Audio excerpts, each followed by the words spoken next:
to the Alexis Out podcast number 15. Often on this podcast, I either have comedians or people involved in politics, academics. But today, we've got both. A very funny comedian, but also somebody who's deeply involved in contemporary politics. Josie Long. Have you guys met before? Yes. Yeah. Where was that? Originally at the Soho Theatre, when I returned to stand up, and then whenever it was 2011, 2012, I did a show where I invited young people off the circuit to appear alongside me, and Josie was one of those. Oh, sweet. I used to be a young person, and it was great. And I didn't realise how quickly it would slip out of my hands. I remember that. It was very exciting. Yeah. We must have met other places, other political events, I suspect. Oh, yeah. Political meetings, sure. How are you? I'm all right. I'm okay. Yeah. I've been really enjoying listening to the podcast, except for the episode about bullets, and then I listened to the one after bullets, where you were like, everyone's complaining about me talking about bullets. And I was like, yeah. Yeah. But it was really fun.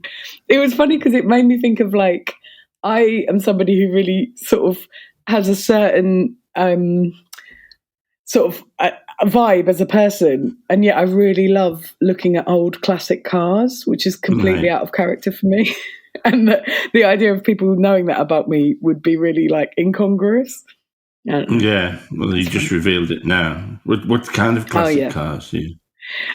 What I mean is, if I see an old car from, has to be maybe 70 years old plus, I'll stop and my jaw will drop, like the French cartoon character Skunk. Oh, Pepe Le Pew. That's my right. What's it, Pepe Le Pew? Yeah, I'm like that, but for old cars. And I'll be saying to my daughter, "Look, isn't it beautiful?" And she'll just be like, "No, this is just a car."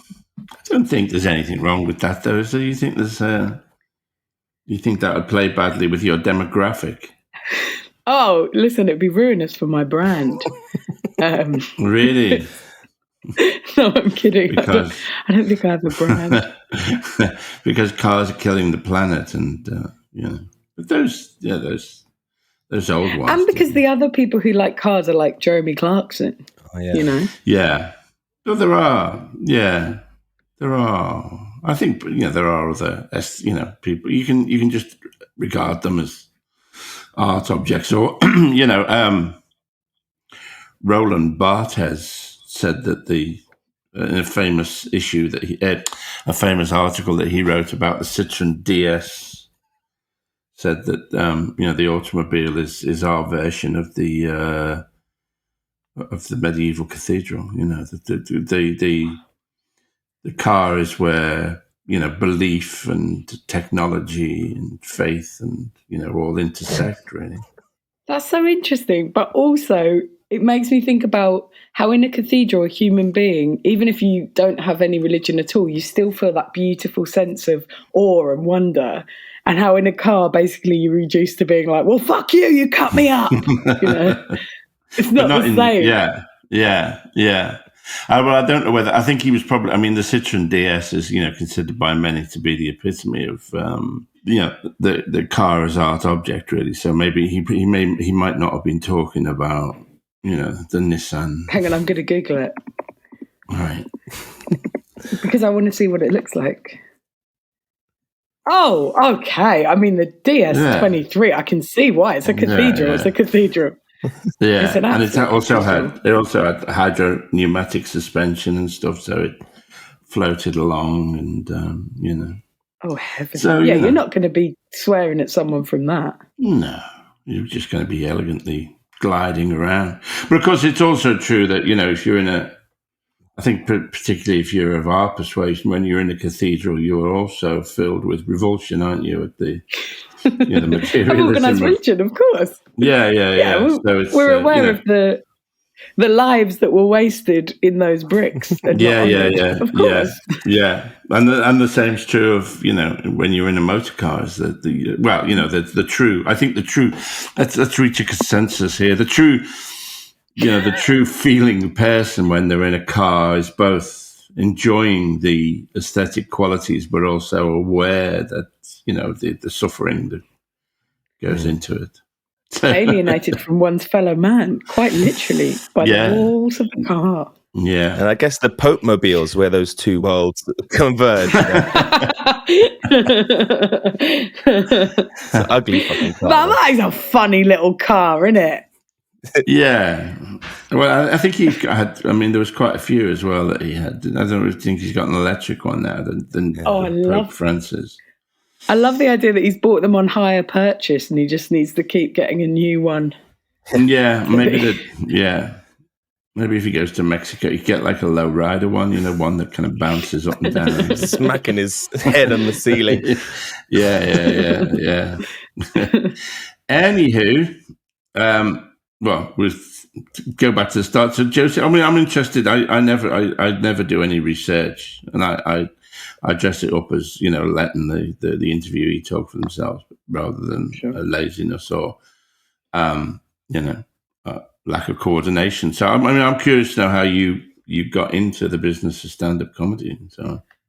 Well, it was funny because I started when I was a teenager and I grew up in Orpington, and there used to be in Beckenham an art centre that used to have evening classes on, and it used to have a stand-up evening class that was run by a guy who I was 14 and he was 27. It was all adults. And to me, this 27-year-old guy was the wisest, oldest, sagest man I'd ever met. Even down to his tone, he was so measured and gentle. And then when I was he was so kind to me and he really looked after me sort of in terms of mentoring and allowing me to come back to the workshop, even though sort of I didn't really have the money to keep paying for it. And there were lots of adults there who were really sweet to me as well. But it was when I was about 20, 21, I was like, oh, he smokes a lot of weed. He smokes a lot of weed. That's how he talks like that. But yeah, it was a really brilliant atmosphere because his whole ethos was like, find your own voice. And that's all you've got to do is find your own voice and mine that and develop that. So that really kind of was like the foundations of like me trying to write. But basically, I just loved comedy. Like, I feel like every comedian growing up loved comedy as a child and was obsessed with it and desperate to do it. But I was very lucky to find it because I loved performing so much, but never found a good outlet. And I recently found out I've got ADHD, which has explained my whole life to me, right. But I didn't know as a child. And actually, to find something like stand-up, which allows you to kind of do so much on stage in the moment under that specific pressured condition was really perfect for me. And I think without it, I don't know whether I would. Well, the pandemic has shown me that I found it much harder to be a functioning human being without it in my life. Because it feels like such a perfect creative outlet for a certain type of brain that's good at connecting, but not necessarily good at like sitting down and focusing and doing things at the right times, all that stuff. Yeah.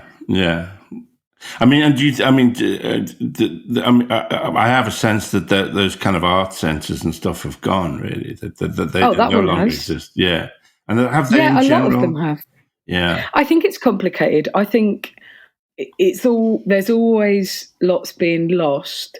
But there's also lots of interesting things going on. Like I've got a friend who just started out doing stand-up in the pandemic, and she started out doing an online Zoom workshop with a bunch of other people who wanted to start stand-up. Right. And that was kind of, I mean, obviously you need a computer and access to the internet, but it was free and easier for them to get together and do that. And so there are sort of like lots of ways and means that I think, in spite of the sad realities of like... I'm just interested because I was going to make a kind of, a tedious left-wing point about how, they've all gone and it's a conspiracy you're fucking right. It's sad. They don't want us to have any nice things. No, they don't, do they? They're taking away the few the few nice things that we have. I moved to Glasgow with this utopian idea that I was leaving England and I was moving somewhere better. And I do think I love it so much. But I read this really distressing article from the leader or from someone who was on the Glasgow City Council, basically saying people need to stop clinging to their beautiful libraries and they need to understand the council won't do these things for them. And I was like, my council tax is £240 a month, babe. Like, what's it like? Do some stuff for us. Yeah, good. But that's a lot of councillors have that kind of Philistine, I think, attitude. So what? So after you went, I like the weariness in between that. On we go, on we fucking go. Another 20 years of this shit. Yeah. Well, yeah. I mean, yeah. It's local councillors. I mean, it's again it's not all of them. That's the sad part. There's so many people who fight so fucking hard. Yeah. Well, that's the sort of in a kind of early early-ish episode of The Simpsons. Homer runs for mayor of Springfield, and his slogan is "Can't somebody else do it?" And it's sort of like, I have a kind of disdain for local councillors, but I mean, my kind of haughty disdain for, but I mean, I wouldn't, the shit that you have to go through to be a local councillor, people moaning about their fucking bins. I mean, every day, dog shit and potholes. Yeah. You'd be like, I wouldn't do that, So I respect you, but I love you. I hate you. Local councillors. Also, it's easy to know that. Well, it's hard. It's complicated, isn't it? Because I know personally about 3 people who are local councillors who've done like beautiful environmental projects, like tried really hard, and then they still butt heads with people who are just like basically like, how can I get money from the property industry? Yeah. Yeah. It's so complicated, isn't it? The world. It's so it's harsh, isn't it? And what's annoying is it would be so much easier if things were just very simple for comedy more than anything. Do you think? Well, do you think? I mean, doesn't it kind of doesn't our world depend on the awfulness of humanity? I mean, certainly my world. I mean, if we all just learned to live together, I'd be out of a job. Imagine that. You'd have to be like, well, another show about everything fine. Yeah, exactly. It's like great. This beautiful that joke about building. Sorry, that joke? Oh, the little boy, and he doesn't speak for 5 years, and his parents are going out of their minds. They're like, why isn't he speaking? And then they give him some soup, and he says, this soup is horrible. They say, what? Well, you could have spoke all this time. And he says, up until now, everything else has been satisfactory.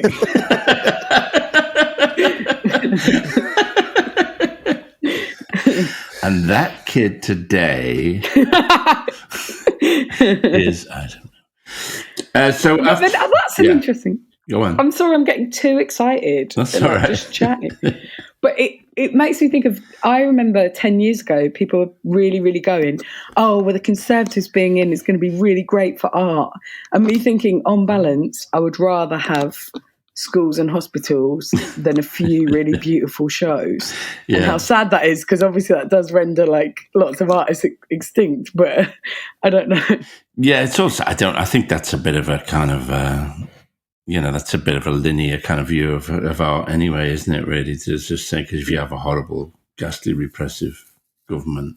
Mind you, having said that, I must, I wanted to do your earlier, but that does bring us very neatly to the last 5-6 years that both of us were some of the few comedians, I think, who stuck with Jeremy Corbyn and that whole project really. And it has. I mean, I have found both the hope that Jeremy offered and also the massive effort to discredit him as a artistically very very.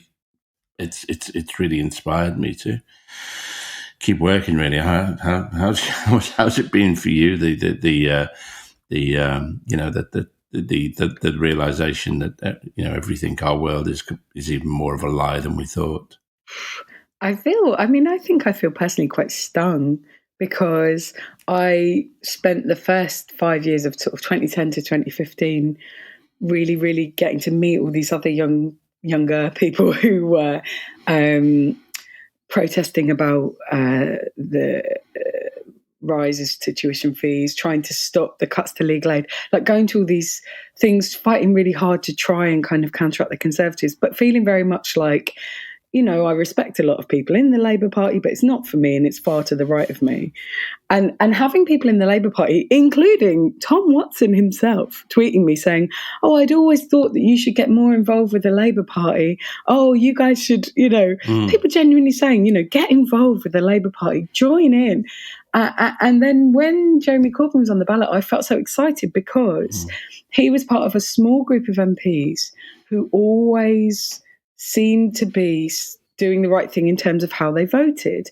Like, I remember in 2010 to 2015 having this joke that I didn't support a political party, I supported a football team because I supported 11 MPs that always voted the way that I thought was correct, right? And that included like Caroline Lucas in that, and it was sort of all the obvious people, you know, Diane Abbott, John McDonnell. And so I remember feeling so incredibly excited that there was an opportunity to wholeheartedly back the Labour Party because it felt so wonderful to think, wow, they've got a socialist leader who says these things about poverty and who says these things about climate change and who says these things that mean so much in that regard. And I feel like a lot of people of my generation who kind of maybe started politically, like came of age quite late really, but with 2010 and with kind of those things, really, really devoted a lot of our time in our life, not to Jeremy Corbyn, but to the idea that we might have a progressive socialist government that was free from a lot of the horrific elements of New Labour, you know, that was anti-privatisation and that wasn't going to get more embroiled in things like PFI, and that wasn't going to start any illegal wars, like all these things that had happened, you know, a decade prior that had been so upsetting and alienating and dispiriting. You know, even a government, like the idea that there would be a kinder immigration policy and a kinder attitude towards foreign policy and things like that. All these things, people really, really bought into that and wanted desperately to see it work.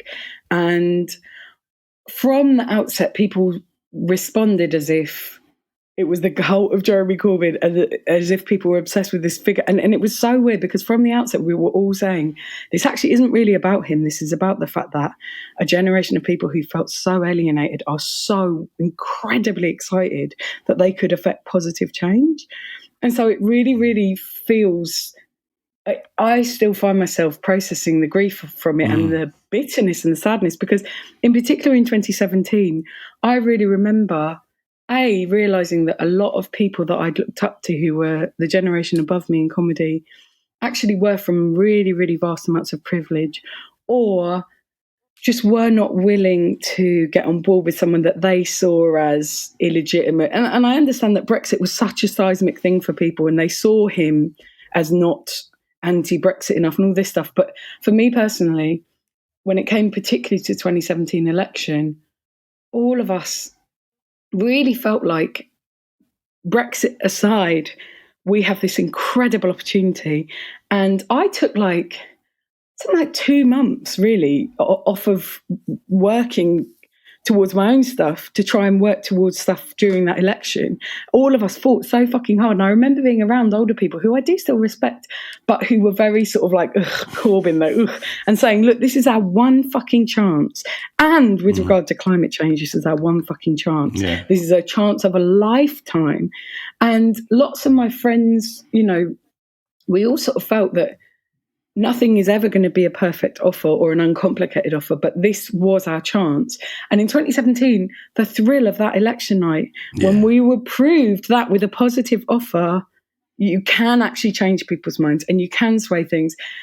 And I really naively thought the Labour Party will have to get behind them now. and the next 2 years will be plain sailing, and we will increase our polling. And, you know, after that election, we were polling at something like 42%.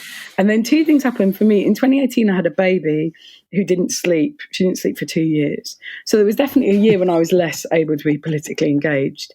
But also everyone could feel that, I think everyone could feel that, like, it's not able to hold something together when the majority of the landscape around it, and indeed, like as shown, people who worked in the leadership in 2017 in the office, maybe not the leadership office. I get so confused between. Yeah, they work for. Terms. I think they work for Labour Party headquarters. Exactly, that's what I mean. Sorry, the HQ. And I hate that, because if you make a small error like that, then people are like, "You fucking thick idiot! You don't fucking know anything." It's like, I swear I do. It's just little things, but yeah, I remember sort of just really that was a really shocking thing, because I wasn't really aware of like how hated the idea of socialism was by so many, and I also wasn't really aware for how much some members of, in particular, the Labour Party, but also people working in the media, like, were willing to like in effect wholeheartedly put their like chest behind Boris Johnson, knowing what he was and who he was, to try and stop this like very moderate change that would be beneficial for people at the bottom. And so there was stuff like that, and it was really, really heartbreaking. And I still feel very stung and very sad, because for a lot of us, like, that was a lot of our lives that we put in, and I really feel like it was done not just in good faith, but very innocently and very lovingly. Like, a lot of people who were going out campaigning, we were excited to meet people, we were excited to go to different areas, to canvass, to talk to people, to do shows. I connected with so many people who were like beautiful retirees who spent their life working in social care, who were really, really excited, or young people who for the first time were like, wow, we could try and change things for the better. And so my experience was all of these very sincere and very positive things that are now being treated as if they didn't exist, and stuff like that. So, yeah, I feel very sad about it. And I feel as a socialist is in a weird time, because for me, it was always about socialism and a better world.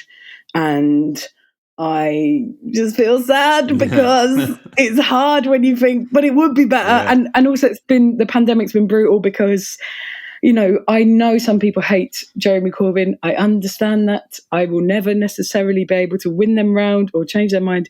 And I'm not here to do that. I feel like it's people's right to have their own opinions and their own feelings about things to do with that. But at the same time, he would have gone to the fucking Cobra meetings, and he wouldn't have said, let the bodies pile up in their thousands. And he wouldn't have done these things. And like, it's hard, because you start to like, my solution was to move out of England permanently. Like, well, that's it. I don't want to live in a country that hates me and my values so fucking much when they come from a real place of like genuine utopianism. So, but also, I don't want to sound too self-pitying. Like, I just feel sad because I think people's lives would have been made better, and I think a lot of people died in the pandemic, but a lot of people are starving. Like, it's not about, this thing I love didn't happen and I'm angry, which is part of that, but it's also like, I really feel like people worked very hard in good faith, and that was repaid with a lot of scorn, and it just makes extraordinary. I mean, it's I mean, I think I say it's multiple. I mean, I've found personally, I suppose, how many of my friends were, prepared to believe a lie, but a number of lies, really, and the kind of hysterical kind of, this is my party, the kind of truly shocking and really very difficult to still get your head round. But also, I'm trying to be sympathetic to people, and both you and I, prior to that, were not like big fans. We weren't like the Labour Party is my party. And I think it must have been very, very hard for people who basically joined because of Blair. So we're talking fucking 23, 24 years ago. So I think, to be fair, if you'd been in that party for 20 years and your politics were those politics, you would feel like these people have stolen my thing. Now, to me, I'm like, Keir Hardie would also have some words there. But at the same time, like, I can see why people would be like, my party. And I also see that I really think that there are some people who, either because perhaps they might be quite sheltered in terms of their own personal privilege, or because they're from a certain generation where it makes sense for them to see the world a certain way. There is that whole people who are like, no, we had the end of history. We're not having any of this. And it's like, yes. I'm so sorry, but also climate change is happening. And also we have an authoritarian government. So unfortunately, there is some more history and we need to be radical about it. Yeah. Well, you said two things, really. That you said that, people are entitled to their other opinion. I don't fucking think they are. But also, you're very kind to the right wing of the Labour Party. I think they're just intrinsically evil. Well, I don't want to be in a party with them, and I don't ever want to associate with them, and I literally have left the country to avoid them. So it's complicated. Yeah, it's also, I mean, the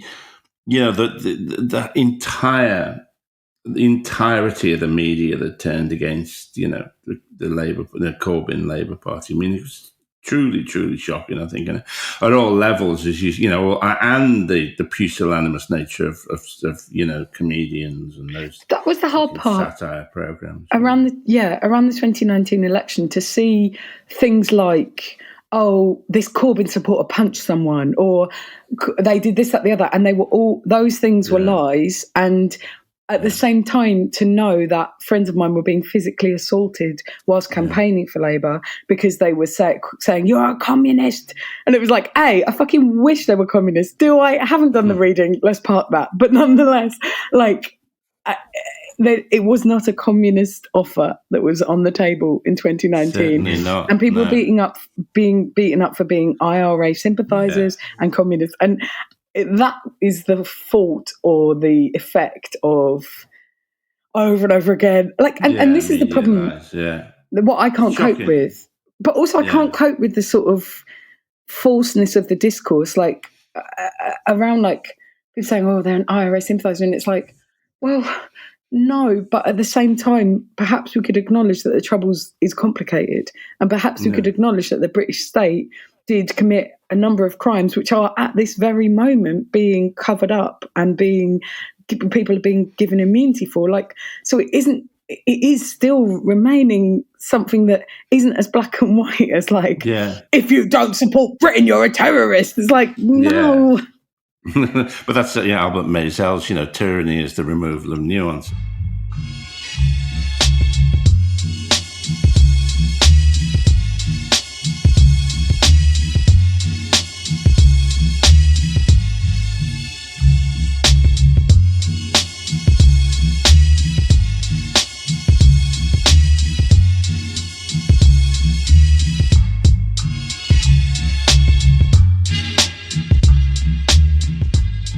I just assumed that everyone was a comrade because I was naive and because I grew up under a Labour government.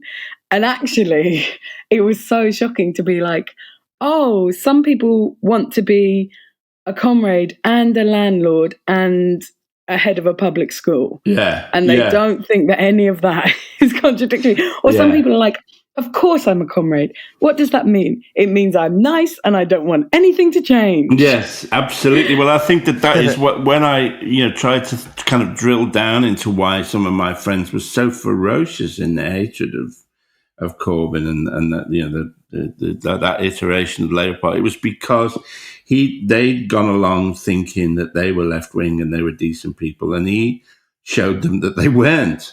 People don't like being shown up. They hate it. They'll do anything to avoid, being, having themselves shown to themselves, and that's why there's a very good, I'm sort of dangerous a comedian who's read one book, but I mean, my favorite book is a book called Mistakes Were Made, But Not By Me, which is written by two social psychologists, and about how we make and justify bad decisions, and it's like that sounds thing. Amazing. I'm going to write it down. Yeah, it's really, I think it's good. Actually, a friend of mine funnily enough, really hated it when I recommended it to him, and I think it's because it showed him up. He was like, "This book," my explanation is not a bad book. It just, it gave him too much to think about. But it details, for instance, things like if you remember the satanic abuse, or the moral panics, like the satanic abuse. Do you know there's a really interesting podcast called "You're Wrong About" that's done some really, really great episodes about the Satanic Panic. They're these two sort of left-wing academics, and they chat in a really fun, informative way about basically saying, you've been brought up to believe that this was the case for this thing. Let's examine it and debunk it. And it's so interesting. Yeah, of course, that would change nobody's opinion. But I think they detail in this how in two separate incidents where US police have convicted somebody for a murder, the police who've done the convicting refuse to believe that the person they've arrested isn't guilty of murder, even though the person they're supposed to have murdered has turned up alive. Oh my God. And so they go, well, he probably murdered somebody else. I mean, but it's it's in the book. You can see where the person. Imagine how brutal it'd be. You'd be like, oh my God, they've been found alive. I'm free. And then be like, no. No, you'd be exactly. like, no, we're not going to let you. I mean, human beings are so resistant when they have invested so much in something, because these cops have worked to frame these fucking people. They will not. And it's not just, them being exposed. It's that they cannot allow themselves to believe that the person that they've said is a murderer isn't, And I think that is why I think, the kind of the ferocious rejection of Corbyn and the Labour Party by people, certainly I know, comes from that. He showed them themselves as being, not who they thought they were, and they couldn't take that. Yeah. I don't know. Because then I think, well, I was very invested in this. Do I regret investing in it? And I think I feel very sad about the fact that there was a lot of emotional fallout and that some people really hated it and were really upset. And especially when, in particular, all the people I know were fighting for something that I really do still believe in. Mm. But I don't regret trying, even though we didn't. Because quite often the way people talk about this sort of thing is they go, well, you failed, so it wasn't worth trying. And it's like, and to be honest, probably destined to fail most of the fucking time in this country where, most of the land is owned by 12 people and 4 private schools dominate everything and all the money is concentrated in the hands of a few rich aristocrats and a few rich kind of technocrats, and that's it, or maybe but basically our consolation is we were right and they were wrong. Yeah. Or at the very least, we were really fucking trying to do something to improve the lives of ordinary people. And we were really trying to change this society into a more caring, more imaginative and more supportive one. That's what we were trying to do. And what did we get for troubles? Toxic slime on fire. They tried to ban my Desert Island discs. Well, to be fair, your musical choices are shocking. No, I haven't heard it yet.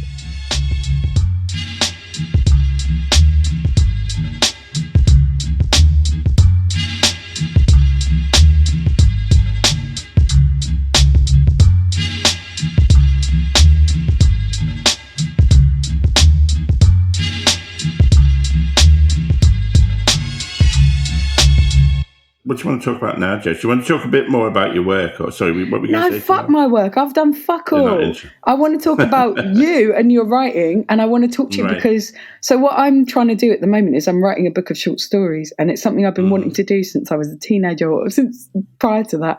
And I really remember how much I loved when I first read your short stories, and I read your, pardon me, which one is it? It's here. Oh, for fuck's sake.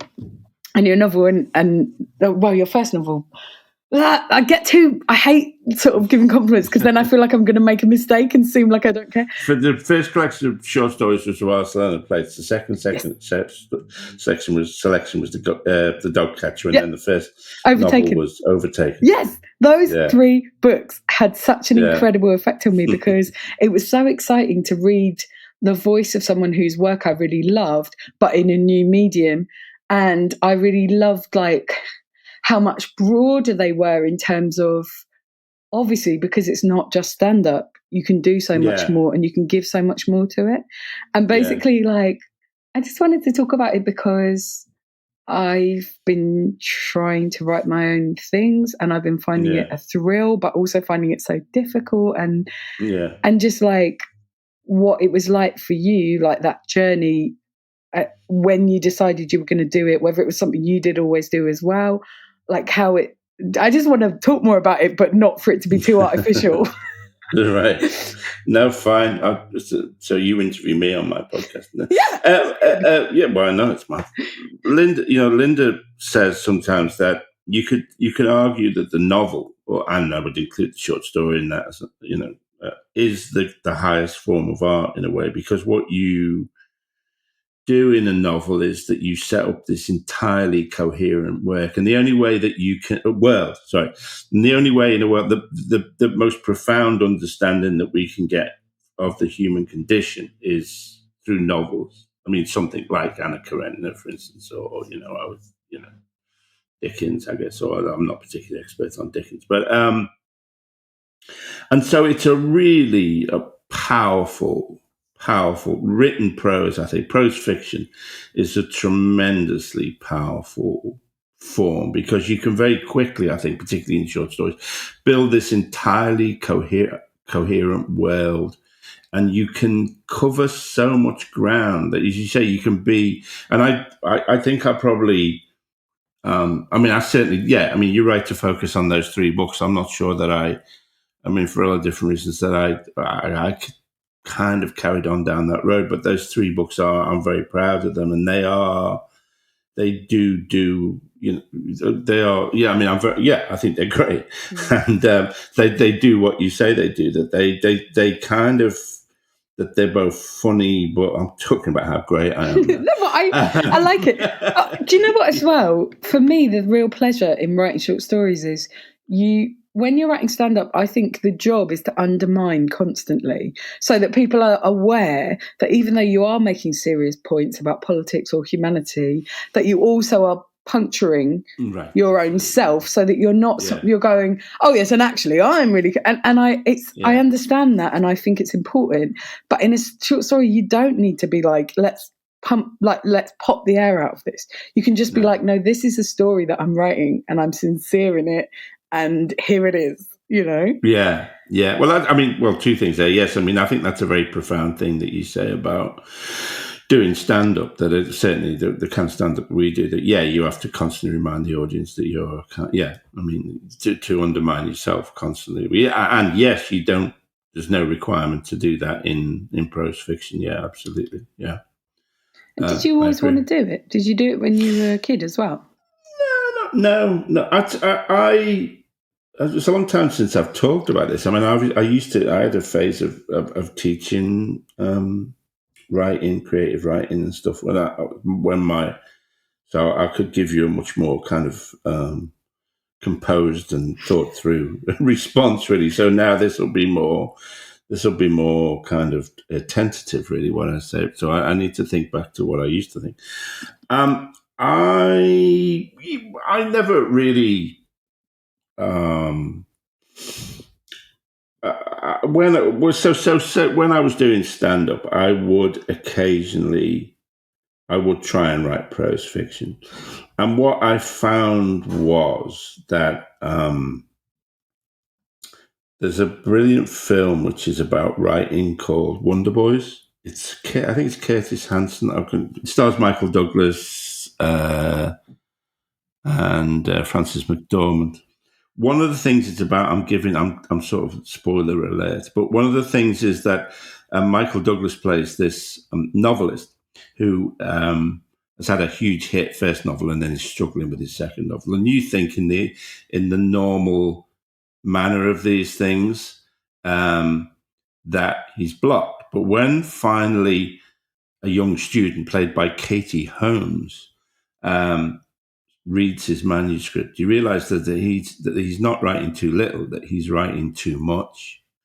And that there's a brilliant line which goes something like, she says, you know that professor when you write about like all the characters and all the characters' horses, and then she says, and the horse's teeth. It's like it's it's what people, when you're teaching creative writing, say writing is all about making choices, and she says you have not made any choices. You have not, and that's what I found in a way, that I couldn't make those choices. I didn't know what to. Somebody goes through a door. Do you talk about the door handle? Do you talk about the hinges? And I found when I tried to write prose fiction that, and what suddenly changed when I started writing.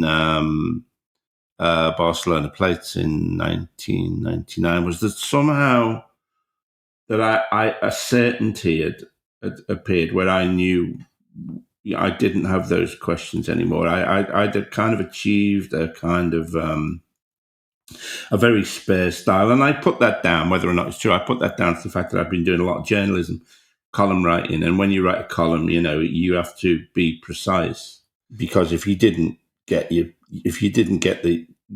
column down to exactly 850 words, the sub-editors would edit it, and they would often edit out the jokes in favour of facts, because they were obsessed with facts. So you make it. It was, so you really needed to be precise. I mean, obviously, not everybody can. Well, including me anymore, can have a column in a national newspaper. So that route to precise, but that is, I think, partly it's making those choices about what you want to describe. And I developed a kind of very spare style, which I think suited the kind of coldness and cynicism of my literary universe. But I think as well, for me, like the sparser the writing, the more it can sort of magically give you a full world. Like, I don't want something that's big lists about the fucking curtains and shit. Yeah. I want to feel emotionally like I love Jean Reese, and I feel like she's so good at being like giving you 2 sentences and you're like, I'm in the room, Yeah. Yes, absolutely, it is. And somebody like, I always think somebody like Philip Roth, who is an author that I admire tremendously, also I think went through good phases and bad phases, which I think in itself is interesting. But there's one of his sort of, there's probably, he is somebody who's, there is more and more, as the years go on, there is more and more objectionable stuff in his fiction. But there's a bit in Sabbath's Theatre where he clearly, one of the characters is like an heiress or an heir to a glove making, and you can think he's thought, I've done this fucking research, I'm going to put it in, and there's 5 fucking pages about how you make gloves, and it's like, fucking, mate. I'm sorry you had to spend all that time in the library, but or talking to glove makers, but really, this is not getting us anywhere, and it's just I get too excited. That's a funny thing with stand-up. I've definitely had it in the past where I've wanted to write stand-up about science or whatever, and I've done so much reading, and the joke has been something really silly and obvious, and I've just known that all of that reading did get me there, but I can't showcase it. No. And I know it's frustrating, isn't it? Yeah. When you're like, right, so the joke is me hitting my head, is it? Great. But that's what you got to do. You got to kind of make that sacrifice. I think is you can't, that all that research will. I'm not a great one for doing research. I'd rather, given that it's fiction, I'd rather make it up, make shit up, rather than like do extensive. Spend a lot of time in the British Library. But even if you do, then that will inform, what you've written, but for fuck's sake, don't put it in the book. Know that you've done that research, but it's under the surface. You just exactly. Need to tip the iceberg. It will be there. But so I think that I was very fortunate, certainly with those 3 books to have found that precision, really. So do you feel like you have aspirations in the future, maybe aspirations is the wrong word, plans in the future to write more kind of stories and fiction, or do you feel like that's something you did and you did it? It's complicated, really, because I mean, I think that there's, it was there is. I mean, and it used the friends of mine who were serious authors. It used to drive them nuts that there was a time when any arsehole comedian was getting a book deal. Oh, that's still the case, but everyone's writing memoirs. Is it? Oh yeah, well, that's what happened to me as well. Yeah, but there was a point when everybody was writing fiction, like who played Dr. House? What's his fucking name? Oh, Hugh Laurie wrote a novel. And what's funny about that is, to me, I'm like, I know Hugh Laurie is very privileged, but he's never said anything egregious, and he seems a good sort. And I feel like you'll be like, I've got dirt on him from 1979. No, he's one of the better ones. He seems like a good sort. Yeah, no, he is. He's a great actor as well, but his novel is fucking shit. Oh, that's so interesting, because I've really felt with writing these stories, I thought, gosh, I don't know many other comedians, if any, who currently write. Oh no, well, Mark Watson writes loads of fiction. He's written loads of brilliant novels, but lots of people aren't really. And I thought, oh, how lucky I will be writing these short stories and no one else would be doing it. And so actually it's quite funny to think, 15 years ago, the trend was that everyone was... And also, to be fair, my friend Izzy Sooty's just written a brilliant novel. So actually, my point is completely disproved. Because the other thing was then, which I think has changed since, massive advances. I mean, massive. What, back then?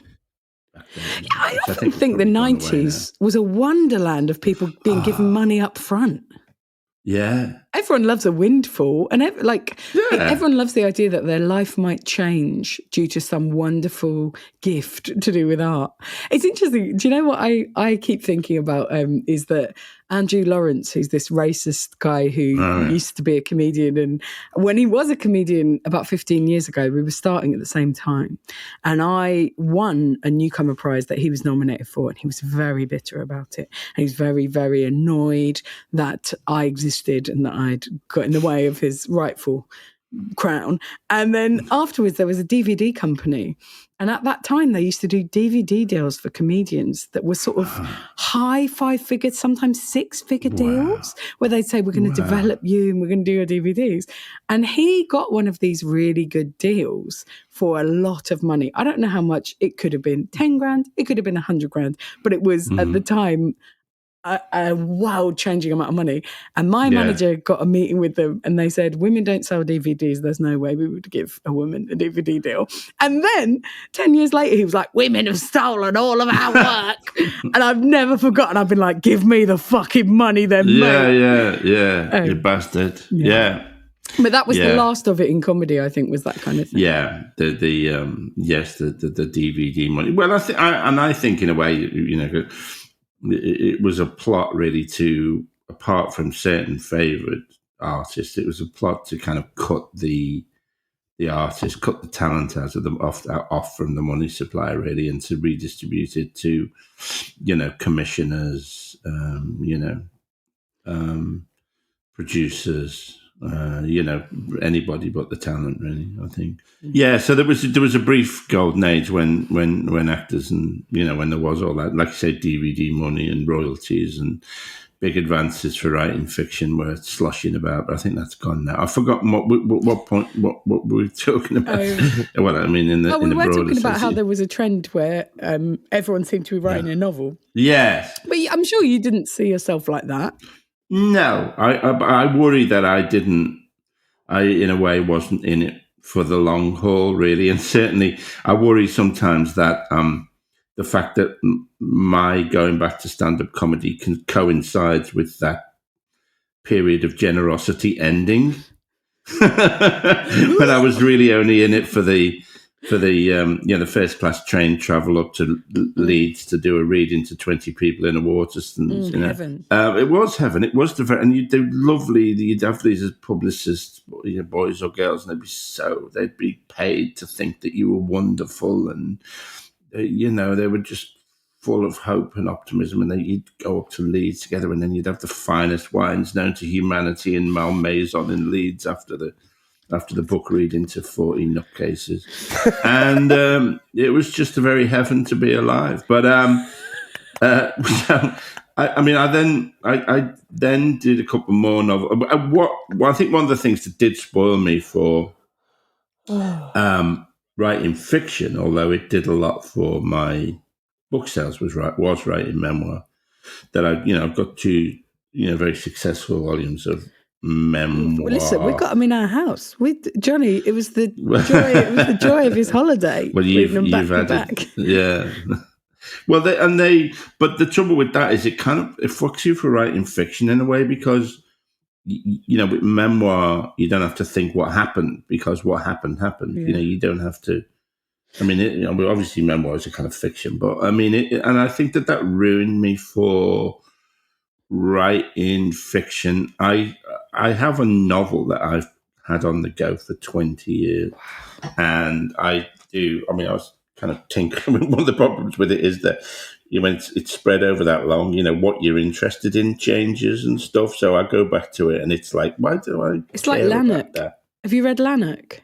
The Scottish Alistair author, what's his Gray, name? yeah. Alistair Graham, yeah. No, I haven't. Alistair Gray. He basically, you feel, he wrote it over, I think, maybe 20 years, maybe slightly less, but I think it was around that time. Yeah. And you feel it. You feel like this person is a different person.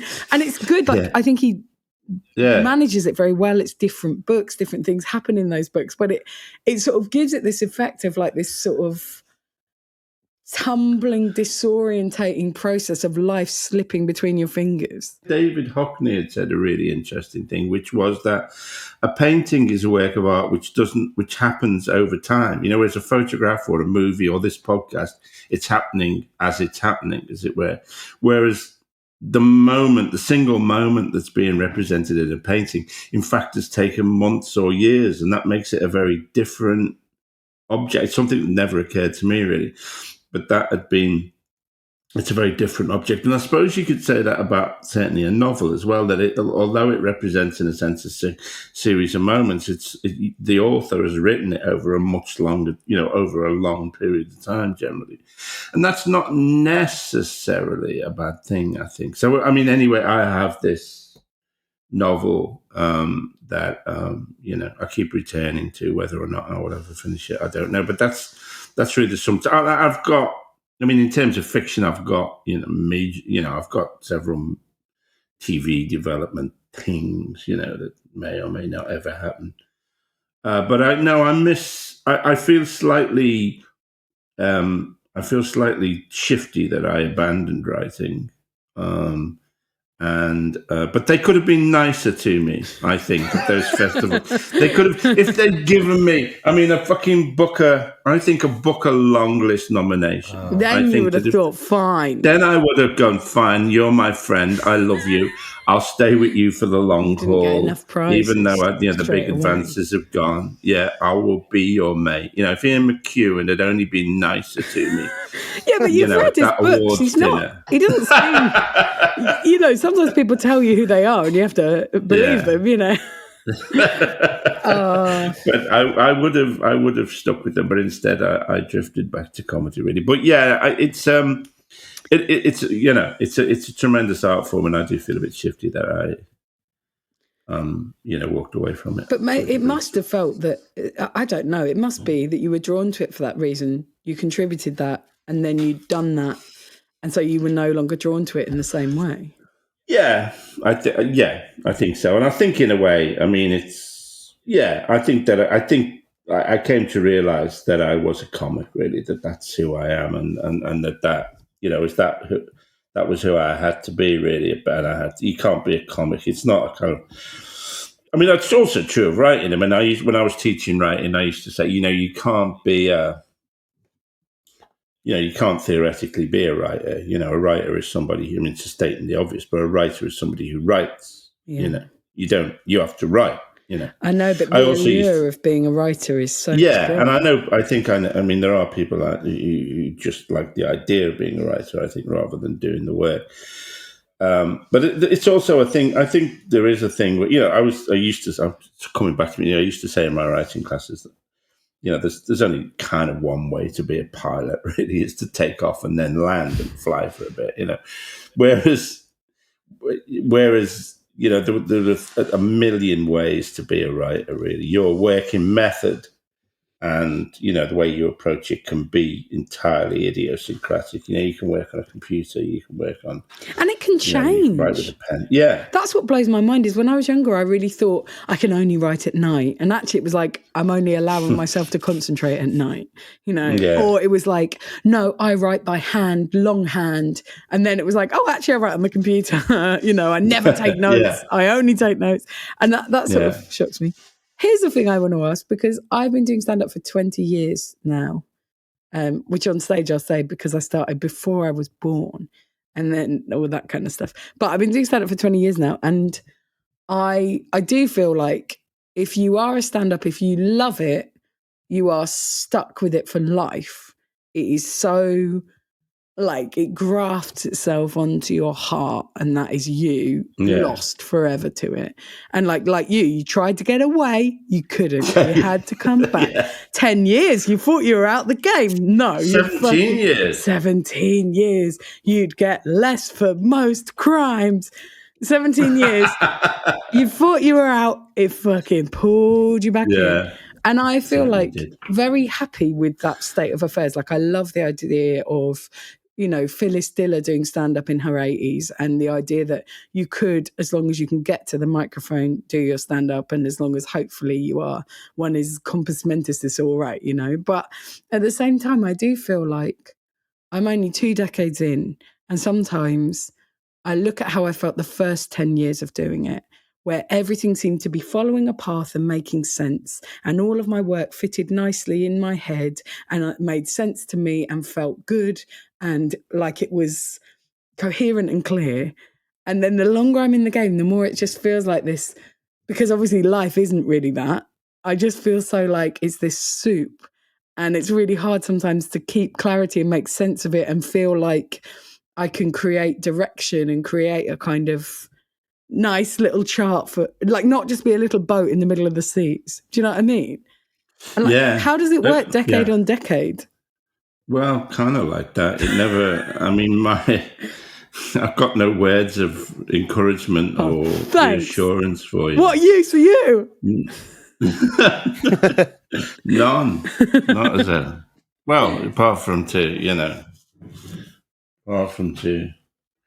point out these things. Well, doesn't it hark back to what your first stoner stand-up teacher said is like, just keep harnessing your voice and your voice might change, like you were saying.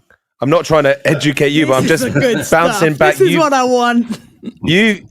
I'm just bouncing back what you've actually said, but like, your voice changes, your methods change, but then like just stay true to whatever that is. Yeah. Thank you. I'll go then, shall I?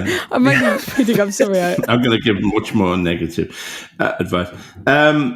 My own experience was that I, without really realizing it, that I'd reached the end of the road with the first iteration of my stand-up, The Man in the Tight Suit. And I was becoming very unhappy with the shows I was doing, really. And I think that was, to a degree, that was perhaps reflected in my performance. Well, I was still, selling out big venues and stuff. Well, occasionally selling out big venues. Sometimes booking big venues and having to move everybody from the balcony into the stores. Oh, yeah. But listen, we've all had our show demoted to a foyer. Yes, I have. I've had that. Yeah. So I was very, and I just kind of stopped really, and that's when I got into, and that was gradually when I became an author for 15 years and stuff, and that gave me the time and the space to work out. And actually, what helped me find the second version of my stand-up was doing book readings and the kind of anecdotal material that I would do, and I found that I could talk as myself rather than this guy in the tight suit. I could talk as Alexi, that this was Alexi, and so I would tell stories about my own life. Writing gave me two things really, which was that it gave me ultimately my performance method, but it also gave me that breathing time. And it gave me a chance to write some really great books. I think you have to sometimes just take, it's a difficult. Particularly with comics, it's true of anybody. It's this road that you come to where you. And you see it with comedians over and over again. They sometimes, where that you think, should I keep doing the thing that I'm doing? It used to work, it's made me rich, or it's made me famous, or it's given me an audience. This thing that I used to do, this kind of material, used to work, so I'm going to keep doing it. And even if it's not working, I'll just hope ultimately that it'll it'll somehow revive itself. And certainly my feeling was, no, you have to stop. You have to bin everything that. But then this is not. I'm not saying this is a universal lesson, but for me, you have to bin everything really, and ultimately start again. The worst thing you can do is to keep doing the same thing that you were doing, really, without letting it evolve. Yeah, because it used to work, and that's so scary. But it's important. It is scary, yeah. And you can see some certainly big name comics that fall into that trap, really. And for me, I think stand-up is in and of its time so much that if you don't move along so quickly, you'll find that what you're saying doesn't land and doesn't make sense because it's from another world, even 2-3 years down the line. And I think I did find that was one of the reasons for my dissatisfaction, in a way, that because the world had changed, and I was still this shouting about, berating the audience about their failings, and they would think, well, I don't have to put up with that. I can go and have my prejudices reinforced by Frank Skinner. I don't need to listen to this man yelling at me,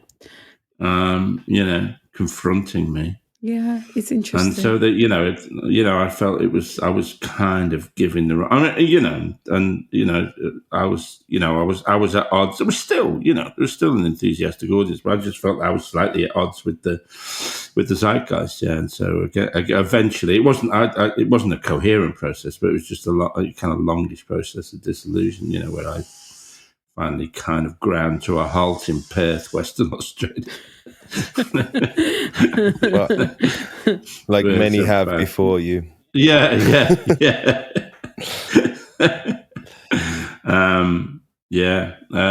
But that's the game, it's tough, it's a tough old game, really. And do you feel like, as a creative person, the key is like always having that energy to kind of reinvent yourself? Or do you feel like it's never a case that you're going to be able to be like, now we sit back and relax? Yeah. Well, you can for a while, but you have to be, you can. You got 5 years to sit on the laurels. Then the laurels are all burned. You got to fucking go again, build up more. I mean, that does make sense. Like, you build up your little store of nuts. The nuts are all gone. Yeah. You got to go out, build up an entirely new... Yeah, but you think there's a while there when you can gorge on those nuts. You're like, whoa, yeah, this is, this is the good life. I really remember that. I did 3 Edinburgh shows at the Fringe, and they all got nominated for the award 3 years in a row. And I remember thinking, I finally proved myself. And now I'm like, none of that matters to anyone. No one gives a shit. Time has passed. And that's how it is. Yeah, particularly I think because what you're doing is challenging anyway. So it's not the only people for whom time doesn't pass are people who, profoundly kind of support the status quo. It'd be fun though. Do you ever think we could just reinvent ourselves as people who love the Queen? Just do a show. God bless you, Mom. You could do a show called God Bless You, Mom. Yeah. Oh, it'd be so. We'd be welcome as penitents, wouldn't we? We'd be even better that we'd swap sides. Yeah. All this woke bollocks is fucking. We could go on GB News. Oh God, imagine! Do you know it would be so heartbreaking for me? There's a few people, and I really you're one of a few people that I really regard in sort of a certain place in comedy. And if you were suddenly cancel culture, I'd be like, oh no, another one bites the dust. Well, I think I've sort of half-heartedly tried over the years to do it, and it's so against my nature that I just do something. I talked when I did a sitcom in the States, a network sitcom, and my behavior, because I was so conflicted about doing it and because it was so shit, my behavior was so bizarre that every day I would come in and do something nuts because I was so angry with myself for being in this shit fucking, I understand that. Show. So disgusted with myself that I would just do insane things, really, and which had in the end the result that I got fired. But this is an interesting thing because finding out I had ADHD, it's an interest-based nervous system, so you cannot motivate yourself to do things as a means to an end, and you cannot motivate yourself to do things that other people tell you are good for you. You can't, like, I used to be really proud of myself because I'd be like, I never ever choose things for the money. I only choose things for love. And I used to think that was some kind of achievement on my part. And when I found out I had ADHD, I was like, oh, that's just literally, it's impossible to do otherwise. Yeah, it's just brain chemistry. There's nothing special about me. If anything, I've hindered myself by not being able to make a plan and follow steps. And like, it's a similar thing. It's like some part of you was like, I will not do this thing that does not fit in with me, no matter fucking what. Absolutely. I mean, it was, I wanted to ask you earlier, how do they diagnose that? Is it like a questionnaire or is it a blood test or? It was, well, for me, it was the pandemic that really did it for me. Frustratingly, because I actually had issues at primary school, I had issues at university. There's been lots of times when, had there been the diagnosis around, it would have changed my life for the better. But what happened was, when the pandemic occurred, all the things that I built up that made me a productive human being, like scheduling in stand-up shows, touring them, all the ways that I'd found to kind of build a life that worked for my brain were taken away. And being stuck in the house is kind of horrific to someone like me because I'm not somebody who can just go, right, well, I'll set myself a schedule and I'll follow it every day and I'll motivate myself to do this, that, the other. I need very specific kind of motivations that are like praise and shame, like strong things, dread, and actually I need external things to motivate me quite a lot of the time. And so being trapped in the flat, having so much uncertainty, I was desperate to write my stories, but I couldn't get the confidence to do it in those circumstances. I felt totally adrift. And basically I was like, my brain is breaking. What's going on? And I saw a friend who's a comic book artist talking on his social media about how he'd been diagnosed with ADHD and what he'd been going through. And everything he said, I related to so intensely. And then, this is so pathetic, but he shared a lot of meme accounts on Instagram. These are like people putting together funny things saying, you have ADHD when XYZ, or me, an ADHD person doing XYZ. And again, it was this feeling of, every single one of these I relate to. And then there's a website called attitude.com. And I took a few questionnaires on that. And again, it was like, and then I remembered that in my early 20s, people used to take the piss out of me and say I had ADHD as a joke. And I used to be like, ha, ha, ha. And at the time, people felt it was something you grew out of. They didn't appreciate that it was kind of a neurodiversity thing. So basically, all those things came together. And I eventually ended up doing an online consultation with a doctor, with a psychiatrist, and my sister had to fill out a questionnaire and my partner had to fill out a questionnaire and I had to fill out a questionnaire. And basically it was hilarious. After about like 10 minutes he was like, I mean, yeah, you've obviously got ADHD. And I was like, oh, okay. Oh my God, because this is fucking, I think I'm mirroring your experience. This is something that explains so much about my life. So many creative people. And I also particularly think in stand-up is a magnet to people with that kind of a brain, because a lot of these things that in lots of other places are weaknesses become strengths. We can't cope with a 9-to-5 regular routine. That's fine. It's never the same day twice. That's perfect. It's a lot of stress, but actually a lot of focus on stage. That's perfect. Yeah. Our brains are wired to make unusual, fast connections, which is what jokes are, which is what improvising jokes are. So actually all of these things which really are a hindrance in an office or really are a hindrance in like the square world are this superpower for stand-up a lot of the time. So there you go. And then how does a diagnosis help? Well, for me, it's frustrating because I'm pregnant at the moment, so I can't really take the medicine that they have. Right.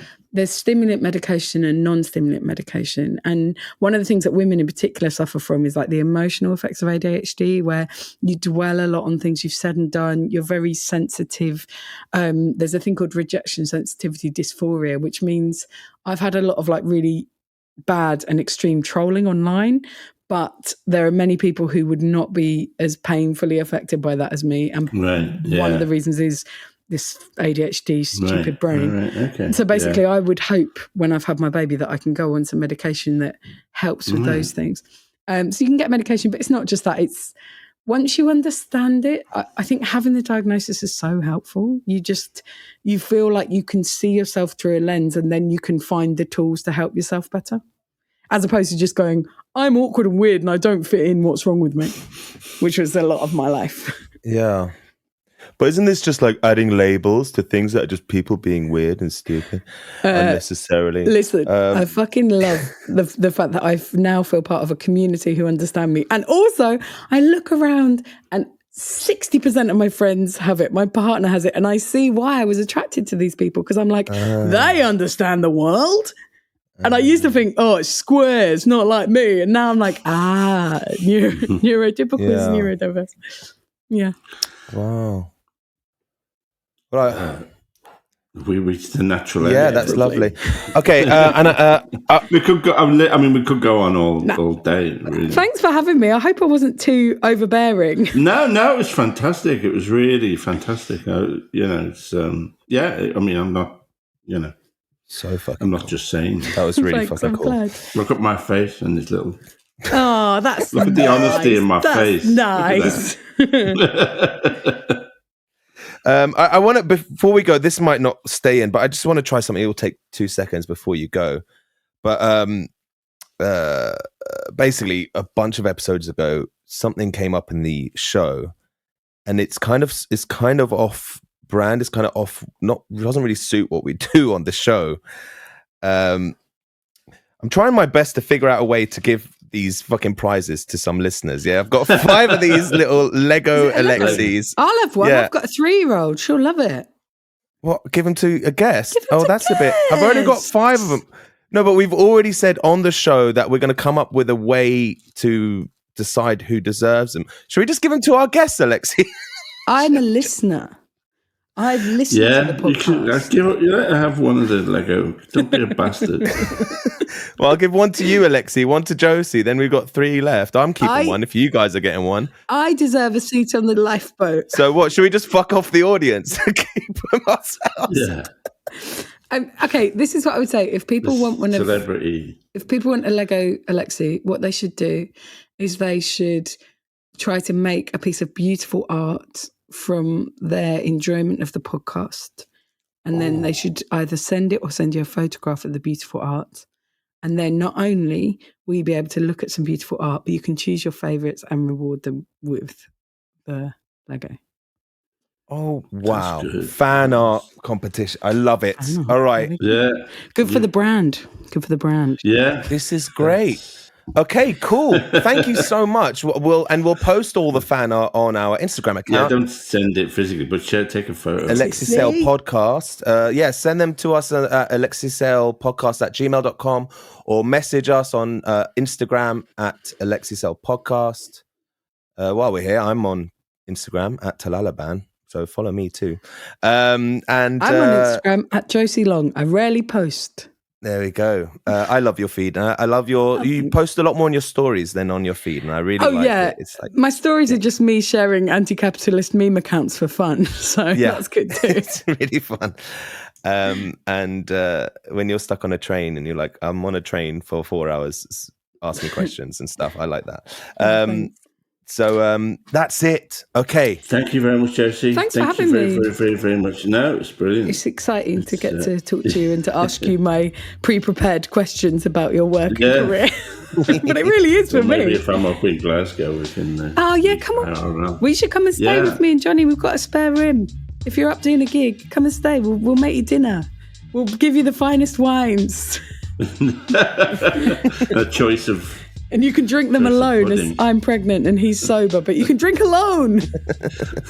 I'm fine with that. Cool.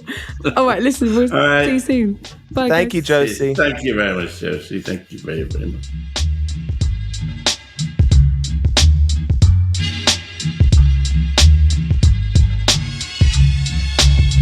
That was wicked. She's so cool. Yeah. Yeah. It's like a match made in heaven, you two chatting together. It was really nice, really refreshing to find a comrade comedian. And I'm so glad I asked her about the Lego things, man, because that's going to give me something to put on the Insta feed, because I struggle to know even what to bloody post on that thing. So that's really cool. And all right. Well, there you go. Yeah, that was long enough for you listeners. No time for emails today, but do keep them coming. Yeah. All right. Bye-bye.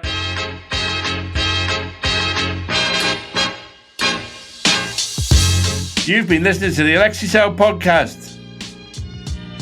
This show is produced and edited by Talal Karkuti. Music by Tarbush Records. Thanks to Anthony Overton for the sound mixing. And to Audio Boom for hosting us. Please keep your emails coming in at alexiselpodcast@gmail.com. And if you want to support this project, you can go over to our Patreon and subscribe whatever figure you deem appropriate every month. And that'll keep me, if you don't want to see me juggling outside Leicester Square Odeon or appearing on Midsummer Murders, then you really need to subscribe to the Patreon page. Thank you. I've already been in casualty to pay for this shit. I mean, what more do you want of me? What more do you people want? No, it's my favourite line. You know, I'm a big fan of the Bourne films. And in the first, in the Bourne Identity, Clive Owen, who plays the hitman, also known as the Professor, they talk about he's trying to kill Jason Bourne in a field in France somewhere. And he says, you know, do you get the headaches? And he says, yeah. He says, look what they make us give. I always think of that. Look what they make us give. Look what you people make me give. You can find it at patreon.com/Alexi Sale podcast. Thank you.